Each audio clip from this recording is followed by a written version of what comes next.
One of the key things I love about the 3D era of Mortal Kombat are the side modes those games used to have. Chess, puzzle, and motor combat are some of the most important elements of this era of MK, and something I'd love to see return for MK13 are these modes. You're watching Rayl Deal Games, and over the next few months, I'm going to be talking about each of these game modes and why I think they should all return for MK13 whenever that game releases several years from now. I make new gaming videos every single Friday, and if you like this video, you'll want to subscribe so that you don't miss out on my future and other work. My big goal for the year is 10,000 subscribers, and with your like, subscription, and comments, I know I can get there. With that, let's get into this video, shall we? As the name and thumbnail of the video suggests, I'll be taking another look at Motor Kombat this week, the Mario Kart-esque minigame from Mortal Kombat Armageddon. Motor Kombat is a simple side mode with 5 levels: Lin Kuei Raceway, Outworld Refinery, Bo' Rai Cho's Brewery, Boten Jungle, and the Lost Pyramid. There are also 10 playable characters: Baraka, Bo' Rai Cho, Cage, Cyrax, Jax, Kitana, Melina, Raiden, Scorpion, and Sub-Zero. This is an awesome set of characters for this mode, as it really expands the possible depth of gameplay Midway could reach in this side mode. Now obviously, Motor Kombat wasn't the key focus of the Midway team while they were working on Mortal Kombat Armageddon. I would say the key concern for developers on that game were Midway's money troubles, and that's why they really tried to jam Armageddon with as much capital C content as they could. It's the paradox of this content that it's both dense and surface level at the same time. The game is gameplay dense in the sense that there's always something to do, leaving the player little time to be idle, even when they're bored of the core fighting framework of the title. I know that when I used to play Deception and Armageddon all the time as a kid, I would play them in this infinite loop of hitting the lab to practice and create combos, grinding out a few arcade towers, taking a break to play Motor Kombat, and getting in a few minutes of the Conquest mode before restarting the whole process from the beginning. This is actually a key aspect of Armageddon that kept me playing the game for so long. It's not that Motor Kombat is mechanically complex or deep, or that the stages are super well designed, it's that the mode served as a palate cleanser and a finger break from the core fighting framework of Armageddon. In this way, side modes like Motor Kombat are the comfy popcorn distraction whenever the player just wants a break from the arcade tower and lab and grind. Since I'm a major variety gamer, meaning that I like to play things from every game genre, the inclusion of these side modes satisfied my craving for variety while also keeping me in the game itself. The inclusion of these fun side modes was far more common in the PS2 era, partially because it was a good way of keeping the player playing one game, instead of getting up to switch to something else. You couldn't just close the client and launch something else from the serene solidarity of your couch after all, and if you just needed a second to play something else before getting back to the main game, popping over to a side mode like Motor Kombat was far more appealing than getting up and popping in another title. I posit that bringing these types of modes back is actually a great way of retaining modern players, as it is the lack of variety that causes the player to leave for a while. It's why I think Motor Kombat should be in MK13, and I actually have some ideas on what NRS needs to do to improve upon the original Armageddon iteration of the mode for a modern title. Firstly, NRS needs to add more depth to the gameplay mechanics of the title. Motor Kombat did have a lot of interesting things to make it match the vibes and personality of Mortal Kombat, such as the fatality-causing stage hazards and the aggressive ability to smash into other racers to the right or left of the player,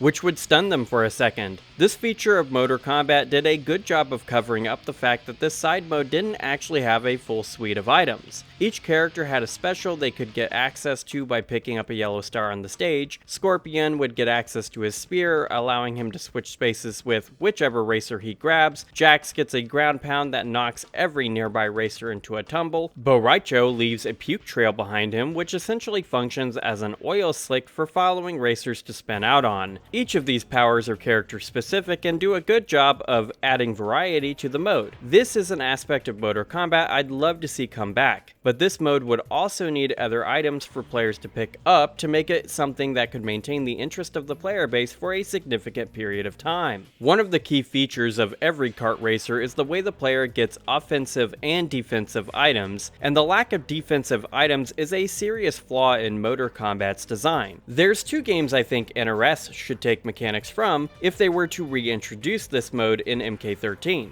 Mario Kart Double Dash and CTR Crash Team Racing. A few months back I made a video where I analyzed the way the concept of speed in racing games developed over time, but something I didn't focus too much on in that video was the raw mechanics of each game I talked about. CTR Crash Team Racing is one of the games I talked about in that video, and I'll leave a link to that video at the end of this one if you're interested in checking it out. I talked about how the drifting in CTR really enhanced the sense of speed the player got from the title, and it's an aspect of that game's design that I think Motor Kombat needs to emulate. A side mode like this doesn't need to take too many resources from the main game of MK13 because obviously the story, lore, and gameplay of the title matters the most. However, including elements from CTR and Double Dash would do a lot for the longevity of the mode. The key feature of CTR that Motor Kombat needs is its drifting mechanics. The way drifting works in CTR is that starting a drift fills this bar in the bottom right corner of the screen. Hitting the other drift button when this bar is nearly filled gives the player a speed boost, and this is something the player can do 3 times in a row, with the third boost being a far stronger one than the previous 2. This forces the player to pay attention to their drift gauge and the stage itself at the same time, which keeps the player's mind active for the whole race, which can't necessarily be said of Armageddon's Motor Kombat. Adding a little gauge and speed boost like this would do a lot to improve Motor Kombat as a side mode, and it actually shouldn't be that hard of an addition to include. CTR also has this mechanic where having 10 Wampa Fruit upgrades every item the player gets, and this is something that could be cool to add to Motor Kombat. Even if the developers didn't add other items, being able to have a buffed version of each character's ability would be super sick, and would add more variety to the game mode. The more difficult thing I'd like to see in Motor Kombat would be Double Dash's racer switching mechanic.